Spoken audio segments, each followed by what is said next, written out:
할렐루야. 여러분 반갑습니다. 제가 코로나 위기 때 너무 무리하게 강령을 해서 설교를 해서 약간의 혹이 좀 생겼습니다. 성대에. 그래서 마이크를 들고 설교를 하겠습니다. 이 부활주일에 교회 나오신 여러분, 그리고 온라인으로 함께 하시는 우리 사랑하는 귀한 성도 여러분, 부활하신 주님의 은혜가 여러분의 마음속에, 여러분의 삶 속에 가득가득 임할 수 있기를 축원합니다.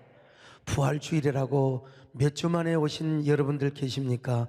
얼마나 감회가 새롭습니까? 우리 예수님께서는 죽음의 권세와 법칙을 박살내시고 부활하셨습니다. 무덤문을 여시고 부활의 주로 이렇게 나오셨습니다. 그런데 예수님이 3일 동안 누우셨던 무덤이 어디였느냐? 바로 그 유명한 아리마대 요셉이 비싸게 사놓은, 우리나라로 말하면 아주 명당짜리 중에 명당짜리 비싼 돌무덤입니다. 여러분, 예루살렘의 돌무덤 그 값이 얼마나 비싼 줄 아세요? 저런 무덤은 부자 양반만 들어갈 수 있는 무덤이었습니다. 근데 이걸 아리마대 요셉이 공짜로 예수님께 기증을 한 거예요. 그러자 아리마대 요셉의 친구가 요셉에게 이렇게 물어봤다고 합니다. 자네 정신이 돌았나? 아니, 진짜 그 비싼 무덤을 나사렛 예수 그리스도에게 공짜로 제공을 했는가? 맞네 이 사람아, 내가 공짜로 주었지. 친구가 다시 묻습니다. 자네 정신이 나갔는가? 그 무덤값을 얼마 주고 샀는데 그걸 공짜로 주어서? 아리마대 요셉이 이렇게 말했습니다. 이 사람아, 손해볼 것 전혀 없네. 예수님께서 딱 3일만 빌려달라고 했거든. 3일 후에 부활하신다고 했거든. 난 여기서 뻥 터질 줄 알았는데요, 뭔 말인 줄 모르신 것 같아요. 아무튼 간에 여러분, 무덤에서 부활하신 예수 그리스도께 영광을 올려드립니다. 할렐루야. 저희가 학창시절에 가을이면은 교회에서 문학의 밤 행사를 했어요. 70년대 80년대 교회를 다닌 분이라면 문학의 밤에 대한 추억을 갖고 있을 것입니다. 거의 2달을 준비해가지고 학생들이 시를 낭송하기도 하고 노래를 부르기도 하고 연극을 준비해서 문학예술의 활동을 하였습니다. 그래서 이때는요, 교회에 다니지 않는 친구까지 초청을 합니다. 그야말로 아주 문학의 밤을 통해서 전도 대행사를 한 것이죠. 사실 저도 문학의 밤 때문에 교회에 정을 들였다고 해도 과언이 아닐 것입니다. 처음에 교회를 나갈 때 이쁜 여학생을 만나러 간 거예요. 그런데 그날 하필이면 목사님께서 베드로가 주님을 3번이나 부인했다는 이 설교를 하는 것이잖아요. 내가 이 설교를 듣고 마음속에 분노가 치밀했어요. 여러분 용서하고 들으세요. 제 마음이 그랬어요. 이런 베드로, 이 싸가지 없는 새끼 같으니라고. 아니, 예수님을 3년이나 따라다녀 놓고 세상에 지 주군을 3번이나 부인을 해? 에라이, 이것은 여러분 성령께서 저의 인간적 기질을 자극한 것이죠. 그런데 2부 순서 때 제가 무식하게 무슨 노래를 불렀느냐, 오동잎이라고 하는 노래를 불렀다고 했잖아요. 그때 저의 노래 실력이 발휘된 겁니다. 그리고 담임 목사님이 나오셔서 비록 대중가요이기는 하지만 우리 학생 정말 노래 잘하네, 칭찬까지 들었어요. 그러자 또 그 단발머리 여학생이 저에게 와가지고 성가대 연습을 할 수 없겠느냐고. 그래 내가 성가대 연습을 했죠. 그리고 제가 하면 하는 사람 아닙니까? 제가 주일날 교회에 와서 성가대까지 제가 약속을 지켰던 것입니다. 어쩌면 성가대 약속을 지켰으니까 그 다음 주에 교회를 안 나올 수도 있겠죠. 그런데 첫날 제 옆에서 성경을 찾아주고 또 찬송을 찾아주었던 그 단발머리 여학생이 저에게 또 다가와가지고 뭐라고 한 줄 아세요? 형제님, 노래도 잘하시는데 글 쓰는 거 좋아하지 않으세요? 시 쓰는 거 좋아하지 않으세요? 아니, 단발머리 여학생이 저에게 공손하게 다가오는데, 아니, 세상에 제가 시를 얼마나 쓰기를 좋아하고 잘 쓴다고 할 수는 없지만 글 쓰는 거 얼마나 제가 소질이 있는 사람입니까? 제가 이래봬도 조그마한 군단이지만 100일장대에 나가면 여러분 상을 싹쓸이 했던 경력이 있지 않습니까? 그래서 내가 글 쓰는 거 좋아한다고 잘 쓴다고 제가 이제 고백을 한 거죠. 그러자 이렇게 말하는 거예요. 그러세요? 그러면 교회에서 가을에 문학의 밤을 하는데 같이 하지 않으실래요? 여러분, 이게 바로 맞춤 전도입니다. 맞춤 전도. 제가 시 쓰고 글 쓰는 거 좋아하는 사람이라 딱 걸렸습니다. 그래서 제가 교회에 나가기 딱 좋은 마음이요. 그 후로부터 제가 이제 교회를 열심히 다니는데 여러분, 그 후부터 대중가요 안 불렀습니다. 제가 조금 수준을 높여서 토요일 날 예배 마치고 2부 순서 때 여러분 이런 격조 있는 노래를 불렀다는 사실을, 아니 대중가요가 뭐 잘못되는 게 아니라 교회에서 대중가요 부른 게 좀 그렇잖아요. 그래 조금요 수준 높은 노래를 부른 거예요. 에델보이스 에델보이스 Every morning you greet me Small and white Clean and bright You look happy to me To me 그러니까 여러분요, 와 애들이 막 눈이 둥그러져 가지고요. 근데 또 이렇게 노래를 부르다 보면 목사님 그거 끝까지 다 아세요? 당연히 알지요. Blossom of snow may you bloom and glow Bloom and glow forever Edelweiss Edelweiss Bless my homeland forever. 제가 지금 목이 까질까 싶어서 아주 조심스럽게 불렀는데요. 그러니까 제가 얼마나 인기가 짱이었겠습니까? 남진 장로님 한번 상상을 해보십시오. 제가 인기가 아주 굉장히 짱이었거든요. 그리고 몇 주 후에 제가 학생회 예배에 가서 대표 기도를 했어요. 이제 그 후부터는 노래도 안 부르고 시를 낭송하고 신앙 소감문을 발표했습니다. 문학의 밤 행사 때 제가 얼마나 잘했겠습니까? 또 이런 이야기만 저 새끼 꼭 지자랑한다고 하지만 인기가 일단 짱이었어요. 그래서 저를 보고 막 단발머리 학생, 까까머리 학생들이 많이 교회에 왔다는 사실입니다. 이거는 팩트입니다, 여러분요. 그때 모습을 한번 상상해 보십시오. 저 어린 놈이 뭐가 속에 아마 똥이 들었던 아는 것 같아요. 지금 보면 내성이지만요, 열심히 저렇게 하다 보니까 제가 그해 말에 중고등부 학생회 학생회장이 되었습니다. 제가 학생회장을 할 때 얼마나 고등학교 3학년짜리가 공부를 해야 되는데 문학의 밤을 얼마나 잘 치렀겠습니까? 그때 회지를 만들었어요. 회지는 옛날에 전부 필경사가 써가지고 등사판에 밀어가지고 회지를 만들었는데 그때 회지 이름을 뭐라고 한 줄 아세요? 서광이라고 했어요. 서광. 여러분 제가 어릴 때부터요 동네에서 상해 나갈 때마다 아르바이트를 했다고 했지 않습니까? 늘상 하는 퍼포먼스이긴 하지만 저는 어릴 때 만가 소리를 많이 들어서 지금도 이 만가가 거의 인간 문화재 수준입니다. 내가 목 상태 때문에 오늘 하지는 못하고 작년에 했던 거 한번요 영상을 통해서 한번 보시죠.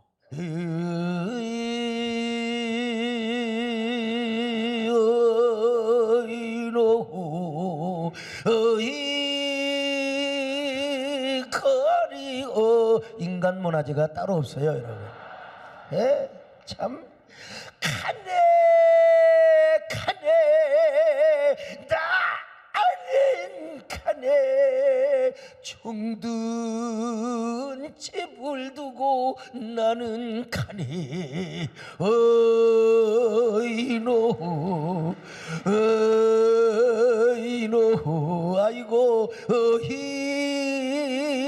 거리 어이노 어젯밤에는 안방에서 잠깐만 오늘 저녁은 북망산천 어이노 어이 거리 어이노 아이고 우리 영감 불쌍한 거 같이 가요 이런 할머니 말은 진정성이 없습니다. 거짓말이야 그러니까 각자 건강은 각자 챙기시기를 축원합니다. 여러분, 제가 왜 이걸 보여주느냐면 지금 왜 서광이라고 회지 이름을 제가 사용했는가, 이걸 설명하기 위해서요. 어린 시절에 이런 상여 망가 소리를 들으며 산에 가서 죽은 사람 많이 묻는 것 봤어요. 시체들을 얼마나 많이 봤는지, 내가 목사가 안 됐으면 하마터면 제가 장의사 협회 회장 됐을 뻔했어요. 제가 어릴 때부터 인생이 저렇게 차디찬 시체가 되어서 땅속에 묻히려고 태어났단 말인가. 그러니 제가 죽음에 대해서 어린 시절에 인문학적이고 철학적인 죽음을 얼마나 많이, 질문을 제가 얼마나 많이 했겠습니까? 인생은 무엇인가? 어디로부터 왔다가 어디서 왔다가 어디로 가는 것이 인생인가? 이러한 질문이 제 무의식 저변에 굉장히 깔려 있었을 것 아니겠습니까? 그러던 놈이 제가 교회를 나갔어요. 교회를 나가서 들어보니까 예수님이 십자가에 죽으셨고 날 위해 부활을 하셨다는 말씀을 들었어요. 이야, 호기심이 있어요. 그래서 이제 제가 믿음을 가져보려고 새벽 기도까지 나갔어요. 새벽 기도 나가니까 보통 그냥 장로님들이 기도할 때 하나님 아버지 하는 거야 그렇게 들을 수 있다고 하지만, 새벽 기도를 나가니까 전부 다 아버지만 부르는 거예요. 어떤 여자는요 옆에 앉아가지고요 아버지 하는데, 야, 듣기가 좀 어색하더라고요. 나는요 하나님을 아버지라고 부르기는 너무나 거북했어요. 시골에서 힘들게 농사지어서 쌀 팔아서 학비 보내주시고 기숙사비 보내주시는 우리 아버님이 너무 죄송해서 우리 아버지를, 살아계신 아버지를 놔두고 내가 하나님께 아버지라고 부른다는 게 말이 안 되는 거예요. 그래서 하나님께 기도했어요. 하나님, 정말 하나님을 아버지라고 부르기가 너무나 거북합니다. 내가 진짜 하나님의 자녀라면 마음의 감동을 주셔서 자연스럽게 하나님을 아버지라고 부를 수 있는 은총을 허락하여 주옵소서. 그렇게 몇 번 기도를 하는데 내 마음에 감동이 오는 겁니다. 가슴이 갑자기 뜨거워지면서 나도 모르게 입에서 아버지가 나오게 되는 겁니다. 그러면서요 눈물이 펑펑펑펑 쏟아지는 거예요. 그때가 바로 고등학교 2학년 말입니다. 하염없이 교회 마룻바닥에 눈물을 펑펑 쏟으며 아버지를 불러대는 것입니다. 얼마나 눈물이 나오는지 울고 또 울었습니다. 진짜 창피스럽게 울었습니다. 그때는 이런 찬양이 없었지만 아무튼 그날 아버지를 많이 불러댔습니다. 아버지 불러만 봐도 그 사랑에 눈물 나요. 나 같은 죄인을 사랑하신 아버지, 온종일 울어봐도 감당할 수 없는 그 사랑, 그 크신 사랑을 어찌 말로 표현하리. 아버지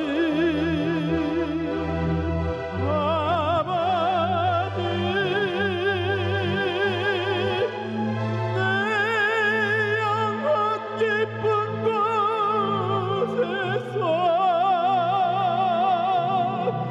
불러보는 내 아버지, 나의 아버지, 이 생명 다하는 그날까지 지키시고 인도하실 참 좋으신 나의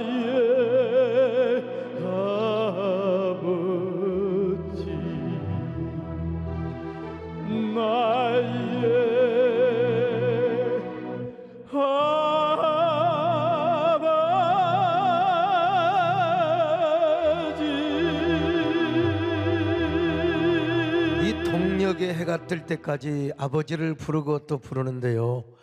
참, 내가 그때 무슨 얼마나 철이 들었다고. 고등학교 2학년 말인데요. 그렇게 아버지를 부르고 그러다가 이제 교회 바깥에 나오니까 모든 게 새롭게 보이더라고. 이야, 마음이 변해. 마음이 아버지를 그렇게 부르다 보니까 이 세상 보는 눈이 달라졌어요. 모든 게 아름다운데 그때 된사리가 쫙 내렸는데 그 된설이 내린 그 모습도 아름답고요. 아직 그 경암동에 우리 정원영 우리 안수 집사 오셨나? 경암동에 배추가 있는데 배추를 아직 베지 않는 그 배추에 된설이가 내려 있는데 그 모습까지 반짝이는 그 모습까지 아름다운 거예요. 그 잎사귀 위로 서광의 빛이 밝아오는 그런데 그렇게 아름답게 보일 수가 없어요. 그래서 그때 서광이라는 이름이 생각이 나서 회지를 서광이라고 하자. 참요. 여러분 아마 예배의 가치를 모르는 사람은 영혼을 포기하는 겁니다. 종교의 가치를 모르는 사람은 영혼을 포기하는 거예요. 내가 거듭나서 하나님을 아버지라고 부르니까 온 세상에 그렇게 아름다울 수가 없고 하다못해 그 배추 잎사귀까지 거기에 비치는 태양빛까지 그렇게 아름다운 서광의 빛으로 보이더라는 거예요. 그런데 제가 이제 집에서 쫓겨나서 광주로 갔을 때 하나님께서 저를 또 어떤 교회로 인도하셨느냐, 하필이면 또 서광교회로 인도하신 거예요. 여러분 우리 하나님께서 주시는 그 단어 한마디 한마디에도 이런 그 은혜가 있고 하나님의 인도하심이 있다는 사실을 깨달았어요. 아무튼 저는 그때부터 교회에 미친 거예요. 더구나 제가 어머니를 따라서 절에도 가보고 무당도 따라가 보고 여러분 타 종교를 많이 경험을 했다고. 근데 그런 다른 종교에서는 죄 문제와 죽음의 문제를 언급해 본 적이 없어요. 그러나 교회 가니까 예수님이 나를 위해서 내 죄를 위하여 십자가에 죽으셨다네. 그리고 나를 위하여 부활하셨다는 것입니다. 자, 그러니까 내가 이 복음을 듣고요, 제 성격과 기질에 얼마나 교회에 빠졌겠습니까? 나쁜 의미가 아니라 좋은 의미에서 중독이 됐고 제가 거룩한 홀릭이 된 것입니다. 교회에 죽음이 두렵지 않았습니다. 오죽했으면 광주신학교 입학을 해서 5.18 민주화 운동 때도 예배를 드리려고 금남녹기를 활보를 했겠습니까? 어느 수요일 밤 계엄군이 점령을 해서 개미 새끼 한 마리도 들락거리지 않는 때에 저는 찬송을 들고 성경을 들고 노래를 부르며 갔습니다. 그때 전일 빌딩이나 가톨릭 빌딩 도청에 있는 계엄군들이 나와가지고 저를 쏘아버리면 저는요 객값으로 죽는 것입니다. 그러나 죽음이 전혀 두렵지 않았습니다. 찬송가를 부르며 갔습니다. 그 찬송은 저 높은 곳을 향하여 날마다 나아갑니다. 내가 천국을 바라보는 찬송을 부르며 걸어갔던 것입니다. 저 높은 곳을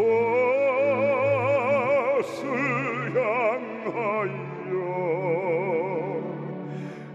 날마다 나아갑니다.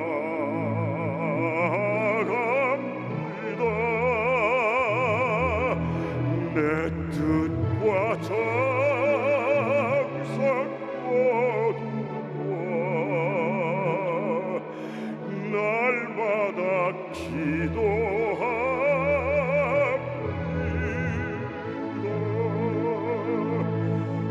내 주여 내 말 붙드사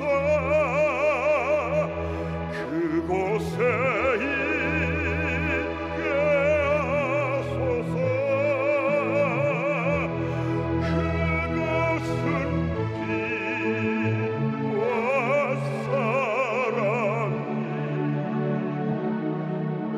언제나 넘치옵니다.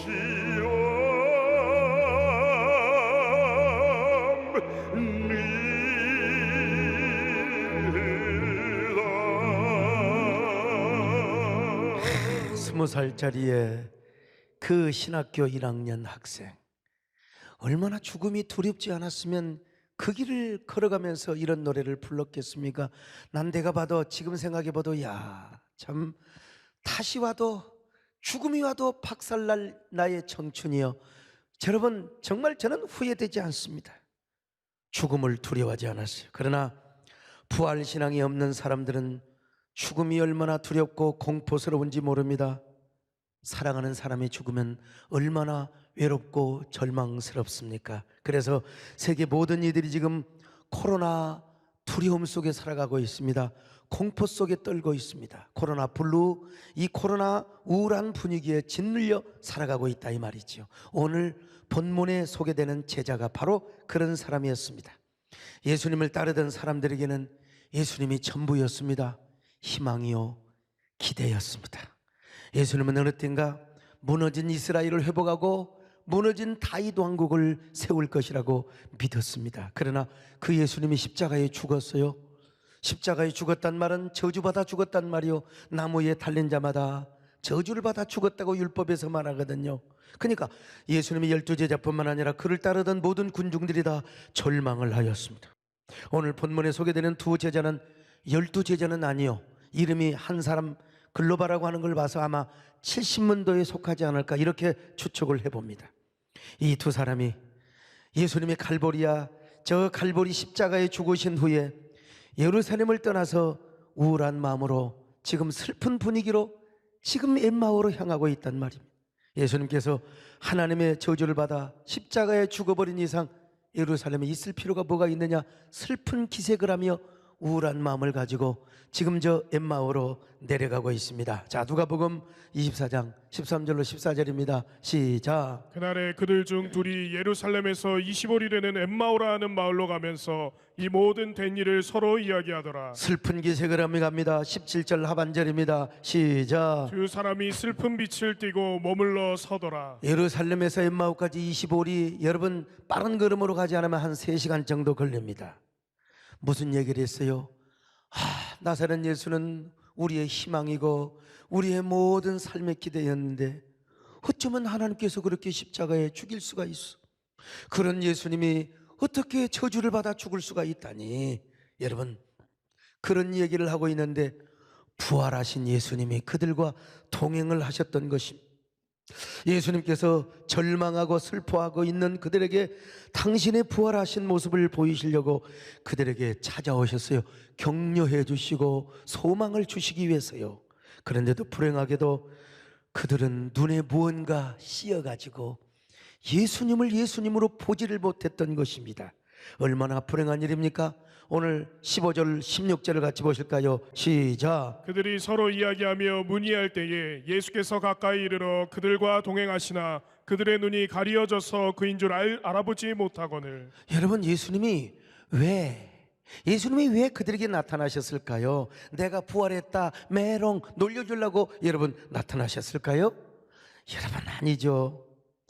저는 좀 목사이지만 장난기가 좀 많아요. 어릴 때부터 장난기가 많아가지고 그래서 이 야간 산행을 하다가 제가 좀 산을 빨리 올라가거든요. 먼저 올라가서 큰 나무 밑에 숨어 있다가 장로님들 올라오면 막 귀신이야 그냥 아예 우리 김문기 장로는 그 자리에서 주저앉아 버렸어요. 그냥 오줌을 싸고 주저앉아 버렸어요.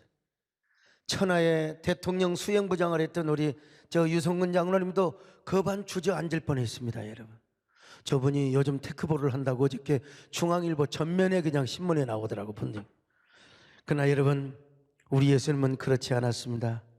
주님이 부활하신 당신의 모습을 그들에게 나타내 보임으로써 슬픈 마음을 위로해주고 절망했던 마음을 회복시켜주기 위하여 예수님이 그들에게 나타나신 겁니다.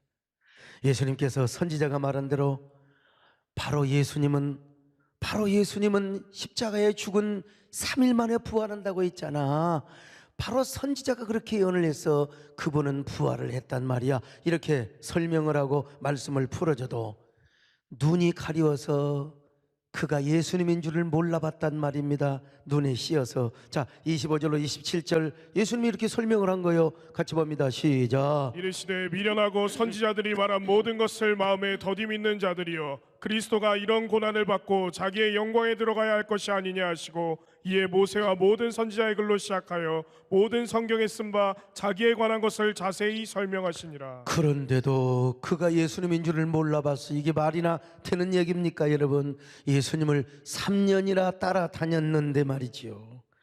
여러분, 저는요 교회 뒷산에 산행을 하면 인사받기에 바쁩니다. 이래봬도 제가 우리 교회 안 나오는 사람도, 아이고 목사님 제가 TV로 많이 은혜 받습니다, 요즘 유튜브 많이 봅니다, 우리 교회 안 나오는 사람도 저를 알아보는데, 예수님을 3년이나 따라다녔던 70문도 중에 속한 사람들이 예수님이 누구인지를 몰라 예수님이 부활하셔서 나타나셨는데 눈이 뭔가 가려워가지고 부활하신 예수님을 몰라봤다 이 말이요.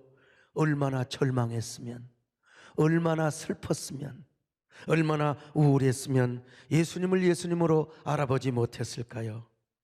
오늘 우리가 그런 사람은 아닌가? 너무 코로나 우울한 분위기에 눈이 씌어가지고 살아계신 하나님을 바라보지 못하는가? 우리의 손을 잡고 계시는 우리 부활하신 주님, 우리의 눈물을 닦아주시고 우리의 마음을 어루만져 주시는 그 주님이 눈에 안 보이는 건 아닙니까? 엠마오 도상의 제자들도 마찬가지였습니다. 그들은 지금 자기 중심적인 생각, 자기들의 욕망, 그리고 슬픔과 우울함, 절망에 빠져 있어요. 예수님을 정치적인 메시아로 기대를 했는데 그것도 무참하게 십자가에 달려 죽으셨다니 절망해버렸어. 절망해버렸어요. 그래서 그 자기중심의 절망과 슬픔에 눈이 가려워서 예수님을 앞에 두고도 예수님인 줄을 몰랐다 이 말입니다. 예수님의 또렷한 음성을 듣고도 예수님인 줄을 몰랐다 이 말이요. 그러나 여러분, 그들의 눈이 가리워졌지만 어느새부턴가 마음이 뜨거워지는 거예요. 마음이 따뜻해지고 마음이 뜨거워지는 것입니다. 그래서 예수님인 줄은 몰랐는데 그분의 말씀을 들으면서 마음이 뜨거워지더라 이 말이요. 누가복음 24장 32절입니다. 같이 봅니다. 시작. 그들이 서로 말하되 길에서 우리에게 말씀하시고 우리에게 성경을 풀어주실 때에 우리 속에서 마음이 뜨겁지 아니하더냐 하고. 여러분도 지금요 세상 근심 염려 때문에, 코로나 때문에 장사 안 된다고 불경기라고, 여러분 부활하신 주님이 전혀 마음에 떠오르지 않습니까? 부활하신 예수님이 내 마음에 전혀 안 느껴지느냐 이 말이요. 왜? 마음의 눈이 가리워져 있고, 여러분, 그리고 우리의 눈이 영안이 가리워져 있기 때문에 그런 것입니다. 그러나 오늘 여러분 이 말씀을 들으면서 이상하게 마음이 따뜻함을 느껴지시기를 바랍니다. 포근함이 느껴지시기를 바랍니다. 뜨거워짐이 느껴지심을 바랍니다. 그렇다면 지금 주님이 여러분에게 찾아가고 계시는 것입니다. 신랑 되신 예수님이 찾아오셨습니다. 우리 온라인 예배 드리는 여러분들이요, 온라인 현장에 우리 주님이 여러분을 찾아오고 있는 것입니다. 오늘 이 자리에 계신 여러분들뿐만 아니라 온라인 현장에 계신 여러분들이요, 오늘 주님이 여러분의 마음을 만져주시기를 바랍니다. 여러분의 심령을 어루만져 주시기를 바랍니다. 자, 그런데 그들이 언제 예수님을 예수님으로 깨닫게 되었는가? 엠마오에 이르러서 우리 예수님이 그들과 떡을 떼며 식탁을 나누신 거요. 참, 우리 예수님 얼마나 사랑이 많으신지. 저도 옛날에 학교 다니면서 아르바이트를 했잖아요. 가정교사도 해보고, 성질이 급해갖고 나도 멍청하지만 나보다 멍청한 놈들이 더 많더만. 뭘 가르치면 금방 잊어먹어. 야, 이 멍청한 놈아, 두드려 패면서. 그래서 또 집에서 쫓겨난 적도 있고 그랬습니다만은, 우리 예수님이 오셔가지고 아니 이 멍청아, 내가 예수야, 내가 부활했어, 그렇게 말씀하지 않으시고 그냥 떡을 떼시면서 이것은 내 몸이니 받아 먹으라, 뭐 그렇게 하셨는지 모르지만 하여간 식탁을 함께 나누신 거예요. 그 순간 바로 그 제자들의 눈이 열린 거예요. 예수님이시네. 예수님이시네. 그 순간 예수님께서 사라졌습니다. 예수님 부활하셨구나. 진짜 마리아가 빈 무덤을 보았고 부활하신 예수님을 목격하였다는 것이 사실이었구나. 그래서 그들은 일어나서 식탁을 걷어차고 예루살렘으로 달려갑니다. 더 이상 이제 저 어딥니까? 이 엠마오에 있을 필요가 없어요. 예루살렘으로 달려가서 12제자와 70문도 그리고 120문도에게 부활하신 예수님을 만났다고 증언을 하였습니다. 자, 33절로 35절을 보실까요? 시작. 곧 그로 일어나 예루살렘에 돌아가 보니 11제자 및 그들과 함께한 자들이 모여 있어 두 사람도 길에서 된 일과 예수께서 떡을 떼심으로 자기들에게 알려주신 것을 말하더라. 여러분, 예수님을 증거합니다. 여러분 기뻐하십시오. 예수님은 부활하셨습니다. 무덤에 계시지 않습니다. 살아나신 분이 엠마오로 가는 3시간 동안이나 우리와 함께 하셨고, 그리고 그분은 사망 권세를 깨뜨리시고 죽음의 문을 박살내시며 우리와 함께 하십니다.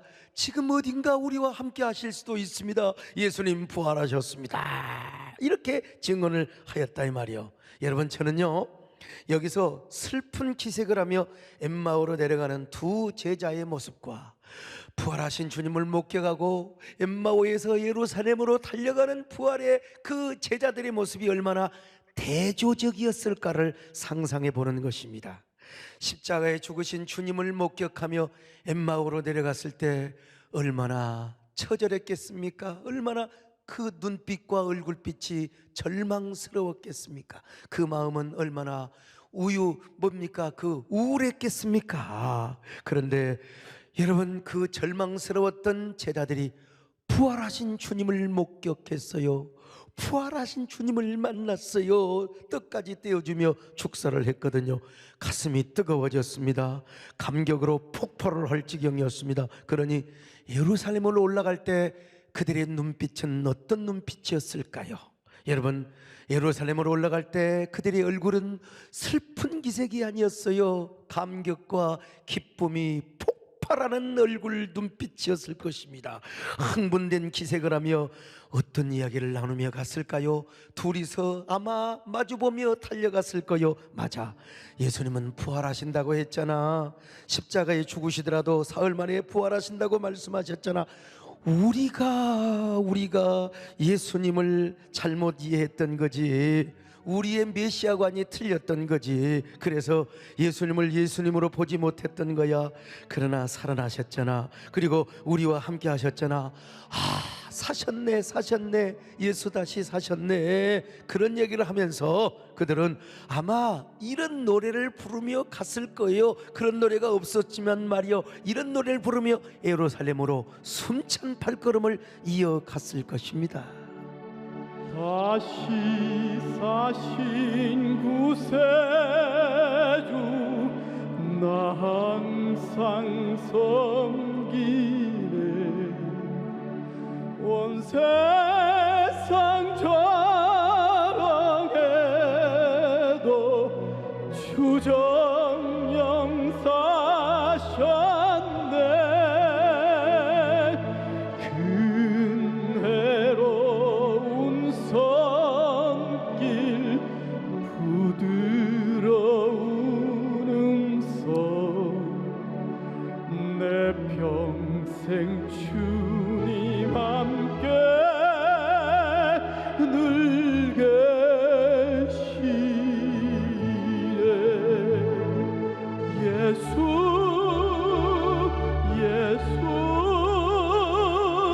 늘 살아계셔서 주동행하여 주시며 늘 말씀하시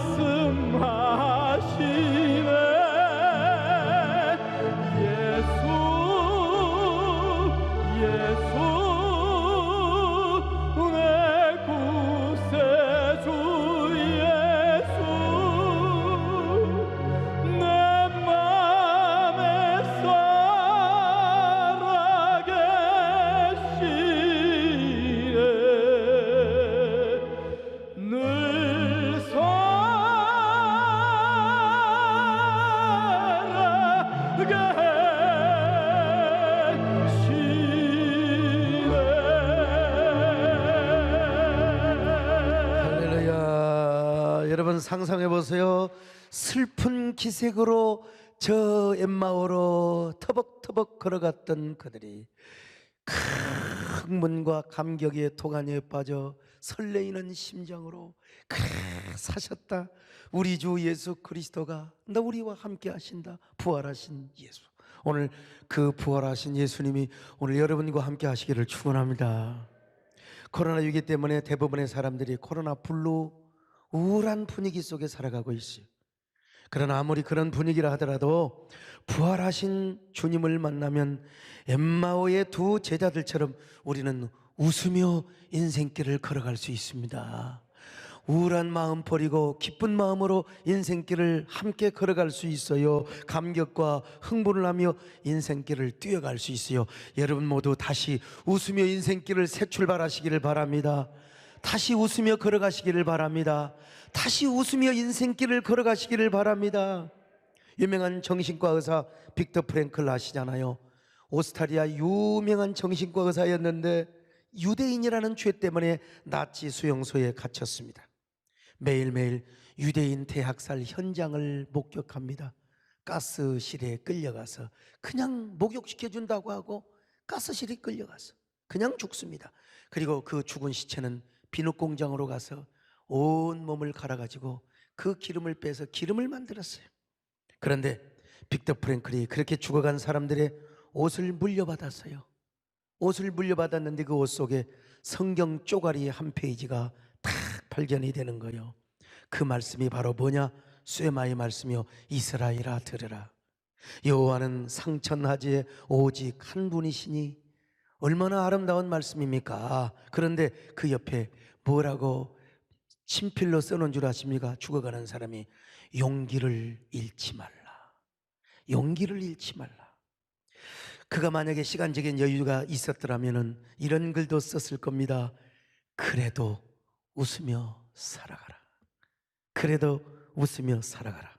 그는 죽으면서도 이스라엘의 하나님, 쇠마의 하나님을 붙잡았던 것입니다. 그래서 이런 글씨를 써놓았던 겁니다. 하물며 부활하신 예수님을 믿는 우리이겠습니까? 부활하신 예수님을 목격하고 만난 우리이겠습니까? 부활하신 예수님을 우리 마음속에 모신 우리이겠습니까? 함께 웃으며 인생길을 걸어가야지요. 오늘 몇 주 만에 우리 교회 오신 분들 계시지 않겠어요? 여러분, 우리 우울증에 걸리면 안 됩니다. 웃으며 인생길 걸어가시기를 축원합니다. 아무리 코로나19가 우리의 마음을 침울하게 하고 아무리 움츠리게 한다 할지라도 부활하신 주님을 만나면 우리는 얼마든지 웃을 수 있습니다. 우리는 감격할 수 있습니다. 웃으며 천국 갈 수 있습니다. 웃으며 전도할 수 있습니다. 우리의 웃음으로 인하여, 웃음소리로 인하여 코로나의 모든 바이러스가 물러가 버리는 역사도 있을 줄로 믿습니다. 할렐루야. 코스모스라고 하는 유명한 책이 있어요. 이 책을 쓴 분은 코넬 대학 교수였던 칼 세이건이었습니다. 이분은 아마 우리 제니퍼 우리 권사님 잘 아실 거예요. 1980년 초반에 자신이 기획하고 출연한 우주과학 다큐멘터리의 주인공입니다. 이 다큐멘터리가 세계 60개국에 방영이 되어 7억 명 이상이 시청을 했던 유명한 다큐멘터리입니다.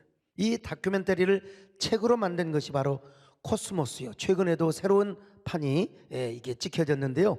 1000만 권, 2000만 권 이상 읽혀졌던 엄청난 초 베스트셀러라는 책입니다. 칼 세이건이 이 책을 쓰고 나서 죽으면서 뭐라고 말한 줄 아십니까? 이 지구는 10조 개의 별 중에 하나인 창백하고 작은 푸른 점에 불과하다. 그렇게 얘기를 했어요. 우주에서 지구를 보면은 창백하고 푸른 점으로 보인다는 것입니다. 수많은 별처럼 수많은 그 모든 별들 가운데 우리 태양계만 해도요, 수금, 지화, 목토, 천해명이라고 하는 이런 그 별들이 있지 않습니까? 행성들이 있는데 큰 많은 별들을 다 놔두고 세상에 작고 창백하고 푸른 별들에 우리 인간을 만들어 주신 거요. 뭐 외계인들이 있다고 하지만 이건 전부 다 공상이고요. 여러분, 이 작고 푸른 그리고 뭡니까? 창백한 점과 같은 별 속에 우리 인간을 당신의 형상으로 지어 주셨어요. 그리고 이 조그마한 지구촌에 예수 그리스도를 보내셔서 십자가에 죽게 하시고 부활하게 하셨단 말입니다. 우리는 작고 창백하며 푸른 점 안에서 이런 놀라운 부활의 감격과 축복을 누리며 살아가고 있는 것입니다. 그러니 얼마나 놀라운 일입니까? 이걸 가리켜서 Amazing Grace, 지야말로 어처구니 없는 은혜입니다. 다른 별들이 생명이 있다면 이 지구촌을 바라볼 때마다 얼마나 질투하고 시샘하고 시기를 하겠습니까? 그런데 우리는 여러분, 이 작고 창백하고 푸른 점과는 비교할 수도 없는 저 광활한 우주 위의 우주, 코스모스 위의 코스모스에 영원한 하늘나라가 있을 텐데, 여러분, 있을 텐데가 아니요, 있어요. 근데 나는 어디 있는지는 잘 모르지만 Heavenly Father, 저 창공에 저 푸르른 우주 어딘가에 하나님의 나라가 있을 것 아니겠습니까? 여러분, 이 사실을 믿으시면 아멘 하시길 바랍니다. 공간은 모르지만 존재는 확실하다 이 말이죠. 그러므로 우리는 이 영원한 영생을 얻으며 천국 가는 길에 웃으며 살아야지요. 웃으며 달려가야지요. 다시 웃으며 우리가 인생길을 걸어갈 때 이 창백한 우리의 지구촌이 환한 지구촌이 될 줄로 믿습니다. 우리가 웃게 될 때 창백하고 어두운 푸른 지구가 환하게 녹색, 그야말로 녹색으로 바뀌는 아름다운 푸르른 밝은 빛 푸르는 이런 지구촌이 될 줄로 믿습니다. 누가 그렇게 하느냐? 예수 믿는 사람들이 밝은 마음으로 웃으며 살아갈 때, 엠마오로 가는 길은 슬픈 길이었지만 부활하신 주님을 만나고 예루살렘으로 갔던 그 길은 웃으며 가는 길이었습니다. 다시 웃으며 가는 길이었습니다. 흥분하며 가는 길이었습니다.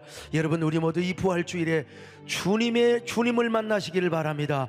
부활의 주님을 만나시길 바랍니다. 그러면서 우리 함께 웃으면서 함께 손을 잡고 가자는 말입니다. 이건 제가 작곡한 노래지만 저음으로 되어 있기 때문에 내가 부를 수 있어요. 여러분, 우리 함께 걸어요, 손잡게 함께 걸어요. 부활의 주님 함께 하잖아요. 우리 함께 걸어가요. 우리 함께 걸어가요.